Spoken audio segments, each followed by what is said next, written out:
오늘 발표할 내용은 이제 뉴럴 네트워크예요.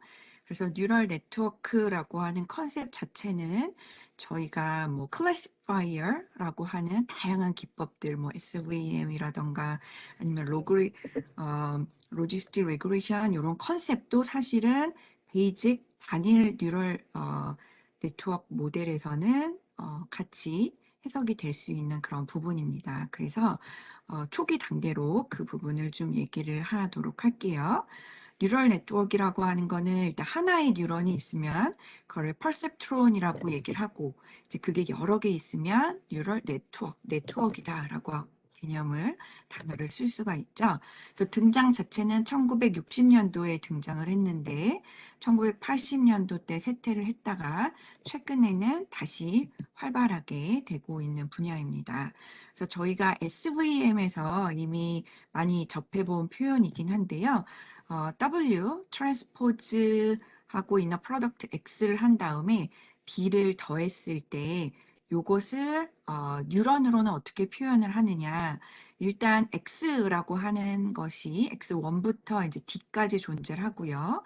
이런 입력이 결과와 커넥티드 된, 즉 커넥티드 웨이트 W1부터 D까지 곱해져서 바이어스라고 하는 개념이랑 더해져 가지고 하나의 뉴런으로 표시가 될 수 있습니다.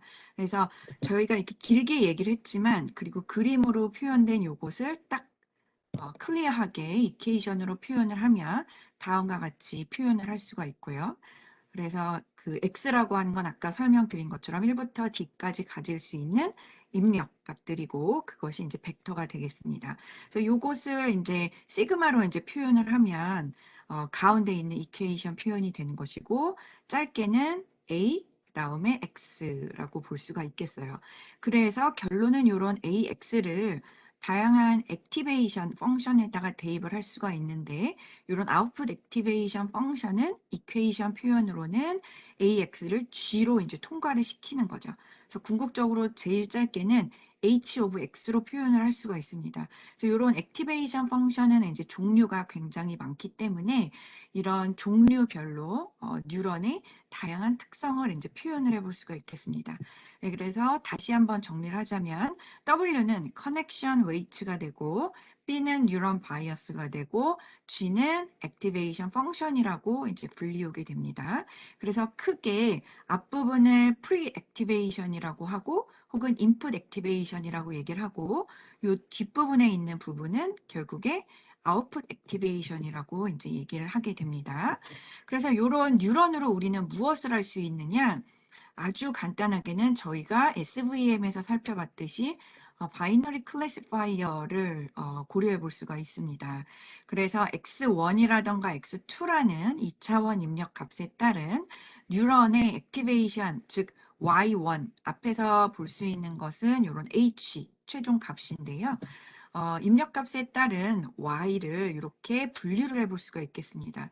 그래서 어떻게 보면 저희가 SVM에서 이미 겪어봤겠지만 하이퍼플레인과 같은 이런 디시전 바운더리가 있게 되고 이 디시전 바운더리를 기준으로 클래스 1, 클래스 2 이렇게 저희가 표현해 볼 수가 있겠죠. 그렇기 때문에 뉴런을 가지고 특히 단일 뉴런을 가지고 저희가 바이너리 클래시파이어를 쉽게 디자인해 볼 수 있다. 이 의미를 아시면 될 것 같습니다. 그 다음에 G 모양에 따라서 이 경사가 굉장히 가파른지 덜 가파른지 이런 것들을 이제 표현을 할 수가 있어요. 그래서 artificial neuron은 일단은 connected weight, 그 다음 bias, 그 다음 activation function 이렇게 구성이 된다. 이렇게 보시면 될 것 같아요. 그래서 사실은 이런 뉴런 네트워크를 어떻게 구성하느냐에 따라서 뉴럴 네트워크의 커퍼시티를 저희가 다양하게 표현을 해볼 수가 있어요. 그래서 자세히 보시면은 여기 이제 그림이 조금 다른데요. 요 그림 같은 경우는 앞서 보이는 그림이었죠. 그래서 굉장히 가파르게 올라가서 클래시피케이션이 되는 걸 볼 수가 있고 또 얘 같은 경우는 가파르게 올라갔다가 또 내려오는 이런 구분이 보여질 수도 있고요. 또 요쪽은 가파르게 올라가기 전에 면적이 좀 크고 그 다음에 올라가서 또 구분이 되는. 그래서 어떻게 보면은 뉴런이라고 하는 거, 그 다음에 뉴럴 네트워크를 통해서 저희가 다양한 클래시파이어를 디자인해 볼 수 있겠구나.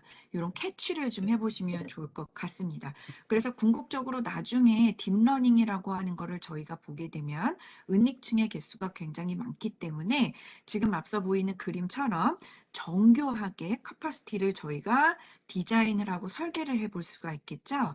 그래서 위에 보이는 이런 그림들과 밑에 보이는 어떻게 보면 뉴럴 네트워크를 한번 매핑을 시켜보시면 각각의 액티베이션 펑션이 있지만 액티베이션 펑션에 이런 바이어스 텀을 둬가지고 너무 치중되지 않도록 저희가 컨트롤해 볼 수도 있다. 이런 개념을 알고 계시면 될 것 같아요.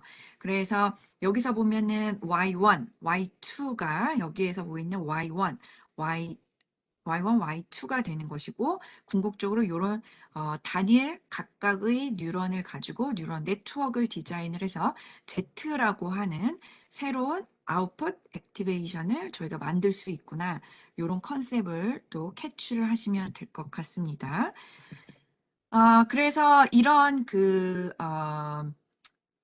히든 레이어를 얼만큼 고려를 하고 그 다음에 커퍼시티를 얼마만큼 저희가 디자인을 할 거냐에 따라서 앞서 보이는 컨셉을 바탕으로 뉴럴 네트워크의 구성을 저희가 정교하게 바꿔볼 수 있겠고 요거에 따라서 구체적으로 내부적으로 어떤 효과가 있느냐를 그림으로 동시에 볼 수 있는 그런 컨셉이 되겠습니다.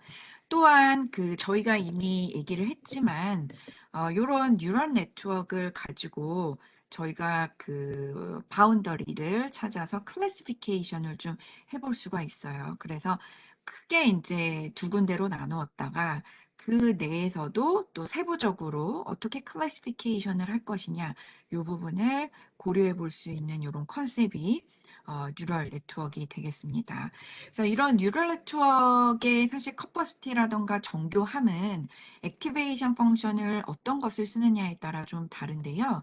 크게 이제 세 가지 정도가 볼 수가 있겠습니다. 그래서 첫 번째가 이제 시그모이드 액티베이션 펑션이고 두 번째가 하이퍼볼릭 탄젠트, 세 번째가 rectified linear activation function 이렇게 되는데요. 이 세 가지가 어떻게 차이가 있는지 한번 보면 될 것 같아요. 일단은 X축 한번 보시면 시그모이드 액티베이션 펑션이 음수부터 네거티브부터 이제 포지티브가 커버가 될 때 y 값이 0부터 1 사이입니다. 여러분 0부터 1 사이 값이라고 하면 확률을 떠올릴 수가 있어요. 그래서 시그모이드 펑션을 가지고는 확률 표현이 가능할 것 같다. 이런 거를 캐치해 볼 수가 있고 하이퍼볼릭 탄젠트 같은 경우는 같은 x 조건일 때 y 값이 마이너스 1부터 1까지 있을 수 있고 딱 0이라고 하는 것은 x가 0일 때만 가질 수가 있구나. 요거를 캐출할 수가 있습니다. 반면에 앞서 시그모이드 펑션 같은 경우는 y 값이 0을 가지려면 가질 수는 있지만 굉장히 0에 가까운 값들이 주로 많고 딱 0인 값은 한 번에 딱 얻기가 어렵죠. 하지만 하이퍼볼릭 탄젠트 같은 경우는 x를 0으로 하면 y를 0으로 딱 얻을 수 있구나. 이런 차이점을 캐치하시면 될 것 같습니다. 마지막으로 rectified linear activation function 같은 경우는 x 값이 네거티브 값일 때 대부분 0이라고 하는 값을 갖는구나. 요거를 알 수가 있겠습니다. 그래서 특징이 뭔가 굉장히 많은 뉴런들이 모여 있을 때 액티베이션 펑션의 결과값이 0인 뉴런인 같은 경우는 다음 단계로 넘기지 않고 그냥 무시를 해버리는 이런 스파스 액티비티즈를 좀 컨트롤할 때 rectified linear activation 펑션을 쓸 수 있고 만약에 그 뉴런, 즉 아웃풋 액티베이션 펑션의 값을 다 살리고 싶다, 즉 0이 아닌 거예요. 그런 경우에는 X값이 네거티브가 아니고 다 포지티브인 경우에는 이렇게 다 살려볼 수 있는 그렇기 때문에 액티베이션 펑션을 어떤 거를 고려하느냐에 따라서 결론은 층이 많아지고 뉴런의 개수가 많아져가지고 뉴런 네트워크가 됐을 때 걔네들을 되게 정교하게 저희가 컨트롤해 볼 수 있다. 이런 컨셉이 되겠습니다. 그런데 이런 세 가지 액티베이션 펑션의 공통점은 다 뭐냐면 제가 앞서 체크를 해놨지만 strictly increasing이라는 거예요. 형태가 다요. 하지만 얘는 뭐 0부터 1까지 값을 갖고 얘는 마이너스 1에서 1인데 얘도 역시 strictly increasing이죠. 그리고 얘도 역시 strictly increasing이다. 그런데 얘는 특징이 아까 말한 것처럼 대부분 0으로 나오는 뉴런들은 next 액티베이션 인풋 값으로 넘어가지 않도록 제어할 수 있기 때문에 스파르스 액티비티즈를 컨트롤할 수가 있고 특징이 그 다음에 어퍼 바운드가 주어져 있지 않다는 거죠. 그래서 not upper bounded라고 하는 거. 그리고 y 값이 non negative예요. 항상 앞서 여기는 0에서 1 사이 값을 가졌잖아요. 확률 값이 그러죠. 그래서 뭐 0.2, 0.5 이런 값도 있을 수 있고 얘 같은 경우 특히 음수 값을 y 값이 가질 수 있어요. 그래서 마이너스 0.3, 마이너스 0.2 이런 게 있을 수 있는데 얘 같은 경우 다 0보다 크다는 거예요. 그러니까 즉 always non negative라고 표현을 하는 거죠. 그래서 네이티브 라이터가 표현한 이런 그 non negative가 무슨 뜻인지, negative가 무슨 뜻인지, positive가 무슨 뜻인지 당연히 알고 계셔야 되는 이런 컨셉이 되겠습니다. 그래서 각각의 함수의 형태는 제가 하나하나 설명을 안 해도 이런 식으로 시그모이드 펑션은 이렇게 생겼기 때문에 이런 그림을 그려주는 것이고 또 하이퍼볼릭 탄젠트 같은 경우는 이렇게 생겼기 때문에 이런 형태가 나옵니다. 그리고 또 rectified linear activation 같은 경우는 이렇게 생겼기 때문에 0 또는 max, 그러니까 둘 중에 하나죠. 그렇기 때문에 이런 형태를 띈다. 이렇게 참고하시면 될 것 같습니다. 그래서 결론은 artificial 뉴런을 가지고 무엇을 할 수가 있느냐? 이 왼쪽에 보이는 그림이 이제 artificial 뉴런이잖아요. 근데 요거는 결국에 decision boundary를 표현할 수 있기 때문에 two class binary classifier를 기본적으로 표현을 할 수가 있다. 그래서 예를 들면 액티베이션 펑션을 무엇을 쓰느냐에 따라 다르지만 앞서 설명한 것처럼 만약에 시그모이드 펑션을 액티베이션 펑션을 쓴다. 그러면 결과값은 확률처럼 0부터 1 사이의 값을 나올 수 있기 때문에 x라고 하는 입력 데이터가 주어지면 기분 x이면 이 전체적인 결과값은 probability로 표현을 할 수가 있다.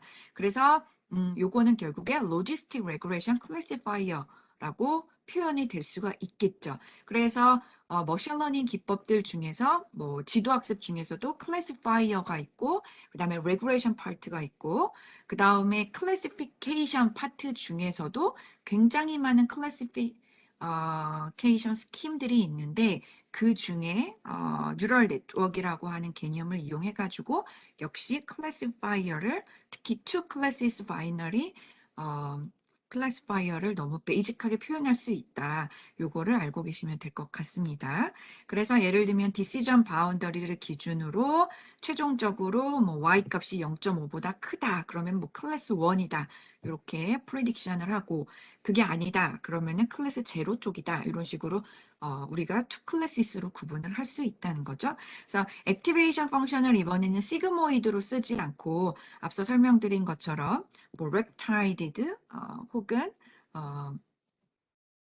rectided linear activation function 혹은 hyperbolic tangent 어떤 거를 쓰든 간에 이제 해석을 거기에 맞춰서 할 수 있는 그런 개념이 되겠습니다. 그래서 예를 들면 앞서 설명드린 것처럼 뭐얘 같은 경우는 뭐 0보다 작다. 그러면 여기가 클래스 1으로 하자. 0보다 크다. 그러면 얘는 이쪽을 뭐 클래스 2로 하자. 이렇게 해석한다는 거고 마찬가지로 이쪽은 클래스 1, 클래스 2 이렇게 표현을 해볼 수 있다는 거를 보여줍니다. 그래서 결론은 뉴런을 통해서 저희가 할 수 있는 거는 뭔가 그 리니어하게 세퍼러블한 프로블럼을 기본적으로 풀 수 있다라는 거예요. 그래서 뉴럴 네트워크는 클래시피케이션에 속하게 되는 물론 리그레이션도 할 수 있어요. 그리고 리니어 프로블럼뿐만 아니라 넌리니어 프로블럼도 할 수 있습니다. 하지만 기본적으로 클래시피케이션이면서 리니어 클래시피케이션에 베이직하게 적용이 되는 게 기본이다. 요게 이제 오늘의 메시지가 되겠습니다. 그래서 요거를 이제 그림으로 한번 표현을 해보자면 x1에 이제 0과 1이 있고 x2에 0과 1이 있어요. 그랬을 때 오어 연산자와 이제 엔드 연산자를 하나의 단일 뉴런으로 이제 표현을 해볼 수가 있겠는데요. 오화 연산자 같은 경우는 x1, x2를 고려했을 때 둘 중에 하나가 1이면 무조건 그냥 1이라고 이제 답을 내버리기 때문에 이 점선 디시전 바운더리를 기준으로 해서 x0가 0 혹은 1 어떤 거든 간에 이미 x2가 1이기 때문에 이쪽 부류는 다 뭐 예를 들면 클래스 2가 된다. 그래서 요 디시전 바운더리 밑에는 클래스 1이다. 이렇게 구분을 지을 수 있다라는 거죠. 그런데 반면에 저희가 엔드 연산자라고 하는 거는 어떤 특성을 가지고 있어요? 오화는 아까 말한 것처럼 0, 1, 뭐 1, 0, 그죠? 1, 1. 어떤 페어든 간에 1이 들어가 있으면 그거는 그냥 1로, 즉 클래스 2로 이제 클래시피케이션을 한다는 특징이 있죠. 그래서 0, 0인 경우만 클래스 1이잖아요. 근데 엔드는 반대죠. 엔드는 어떻게 돼 있어요? 엔드 같은 경우는 원래의 성격이 0, 1, 1, 0, 1, 1, 0, 0일 때 그 오화랑은 반대로 1, 1인 경우에만, 즉 둘 중에 하나가 아니고 둘 다 1인 경우에만 클래스 2로 원래 그 매핑을 하고 그 나머지는 다 어떻게 보면 그 반대 케이스로 이제 인식을 하게 되죠. 그런데 여기에서의 차이점은 엔드는 원래 그런 기능을 가지고 있습니다만 여기에서의 표현은 x1에 니게이션이 있어요. 니게이션이라고 하는 거는 반대, 낫을 붙였다라고 생각하시면 돼요. 즉 x1이 0일 때 니게이션을 붙이게 되면 얘는 1로 바뀌는 거죠. 그렇기 때문에 얘는 알고 보면 이제 1인 거죠. 그래서 1과 1을 AND로 표현했을 때만 1이고 나머지는 다 이쪽 부류가 되는 걸 볼 수가 있겠습니다. 그래서 마찬가지로 x1이 1이다. 근데 그 x1의 니게이션을 하게 되면 0이잖아요. 그죠? 그러니까 얘는 0,0이 되는 거예요. 얘 같은 경우는 어떻게 돼요? 1,0이 되는 거죠. 즉 0이 하나라도 들어있으면 엔드 쪽은 다 그쵸? 클래스 1으로 분류를 하게 됩니다.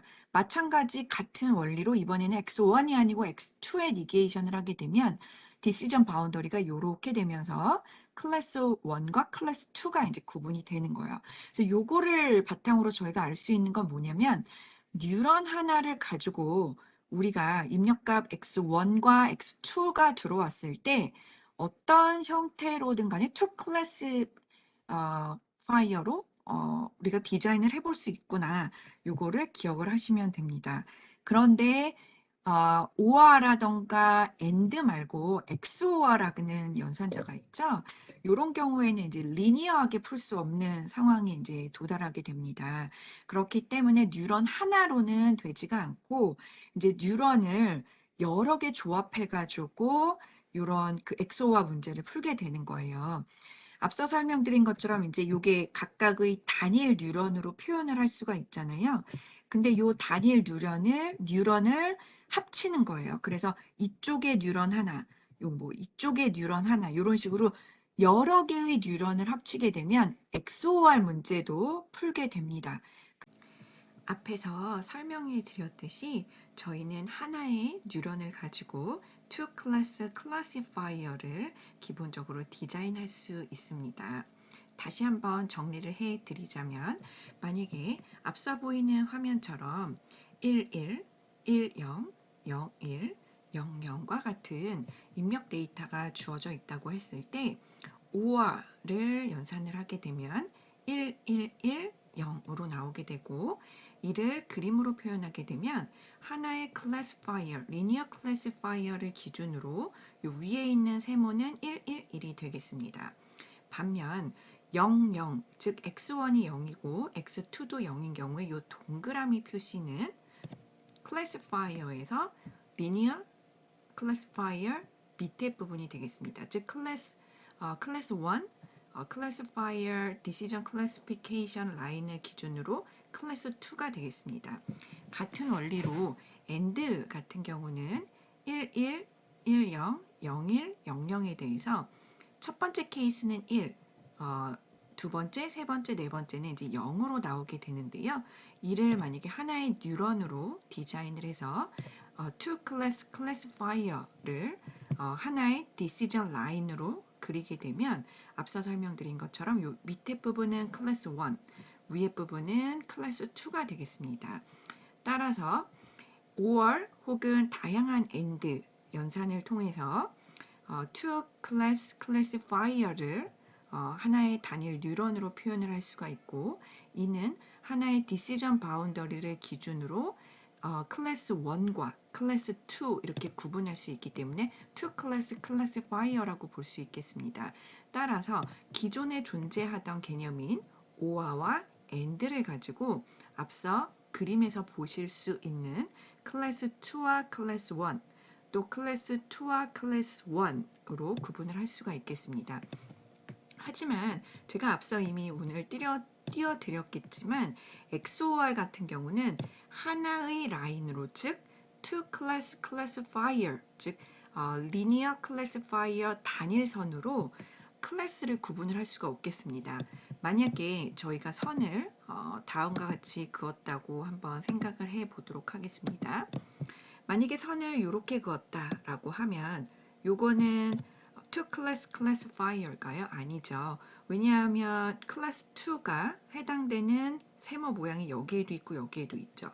반면에 만약에 제가 이렇게 긋는다라고 해볼게요. 그러면 요건 어떨까요? 역시 안 되겠죠. 즉 XOR 문제는 two class classifier, 즉 단일 decision boundary는 two class로 클래스 1 쪽과 클래스 2로 구분을 할 수가 없는 이런 문제에 봉착하게 됩니다. 따라서 앞서 제가 이미 설명을 드렸지만 이런 XOR 문제는요, 앞서 단일 각각의 뉴런들을 잘 조합을 해가지고 풀 수밖에 없는 상황에 나오게 됩니다.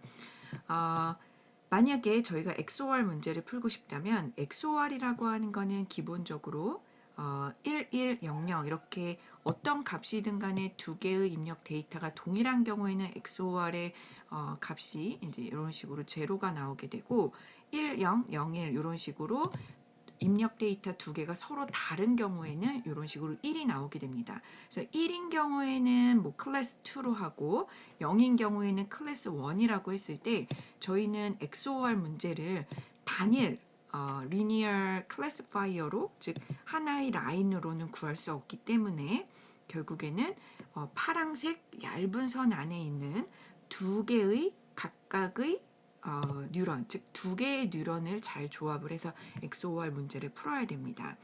만약에 파란색 선에서 왼쪽에 있는 파란색 동그라미 안에 있는 위치에 있는 클래스 2와 그 다음에 파란색 동그라미에서 오른쪽 부분에 표현되는 그 파란색 동그라미 안에 있는 이 동그라미를 동시에 고려한다면 이것은 결국에 XOR에서 1이 되게 됩니다. 같은 원리로 파란색 큰 동그라미 안에서 왼쪽에 있는 뉴런의 아래쪽의 동그라미 안에 있는 이 동그라미와 큰 파란색 동그라미 안에 아래쪽에 있는 역시 파란색 동그라미 안에 있는 이 세모를 동시에 고려하게 되면 1, 0은 역시 1로 표현이 되고 0, 1도 1로 표현되는 게 XOR이기 때문에 앞서 보이는 두 뉴런을 합친 XOR의 최종 결과는 그쵸? 1과 1이 되겠습니다. 마찬가지 원리로 만약에 AND 하고 또 다른 AND, 즉 두 개의 뉴런을 동시에 고려해가지고 나머지 위치에 있는 데이터들을 고려를 하게 되면 이것은 0이 나오는 걸 볼 수가 있겠습니다. 결과 각각의 뉴런에서의 값을 XOR을 시켜서 저희가 값을 고려한다면 초기에 주어진 데이터가 non-linear problem이더라도 결국에 XOR 문제로 인해서 저희는 linear classification이 가능하게 된다. 따라서 앞서 보이는 것처럼 서로 다른 데이터에 대해서는 클래스 2로 클래시피케이션이 되게 되고 같은 데이터에 대해서는 클래스 1으로 클래시피케이션이 되기 때문에 이런 XOR 문제도 여러 개의 뉴런을 고려해서 클래시피케이션을 할 수 있다. 이렇게 결론을 내릴 수가 있겠습니다. 제가 오늘 강의를 하면서 보여드린 슬라이드의 그림과 또 내용은 주로 뉴럴 네트워크에서 굉장히 유명한 구글에서 일하셨던 그리고 트위터에서도 일하시는 휴고 랄로첼로의 강의 슬라이드에서 많이 가지고 왔습니다. 그 이유는 이분이 뉴럴 네트워크에서 제일 인지도가 높으신 분이시고 역시 또 깊이 있게 강의하시는 대표 주자이기 때문에 이분의 그림과 또 많은 참고 자료를 좀 가지고 와서 여러분에게 전달을 해드리고 있습니다. 이 부분 좀 참고하시면 좋을 것 같고요. 그래서 결론적으로 artificial neuron을 통해서는 저희가 그 linear problem은 물론이고 non-linear, separable problem도 단일 뉴런을 확장을 해서 여러 개의 뉴런을 가지고 즉 XOR 문제를 풀 수가 있다. 그래서 하나의 뉴런, 즉 싱글 뉴런으로는 XOR을 표현할 수 없지만 뉴런이 3개가 모여서 각각의 뉴런의 AND 그리고 최종적으로 XOR을 한다면 저희는 XOR 문제, 즉 여러 개의 클래시피케이션이 고려돼서 저희는 궁극적으로 원하는 목적을 달성할 수 있다라는 것을 알고 계시면 될 것 같습니다. 그래서 오늘 첫 번째 뉴럴 네트워크의 강의는 이것으로 마치도록 하고요. 간단한 개념이지만 결국에 그 머신 러닝에서 클래시피케이션 파트 중에서도 뭐 SVM이라던가 디시전 트리 그리고 뉴럴 네트워크를 통해서 머신 러닝에서 클래시피케이션을 심도 있게 설명할 수 있다는 것을 꼭 알고 계시면 될 것 같습니다. 네, 수고 많으셨습니다.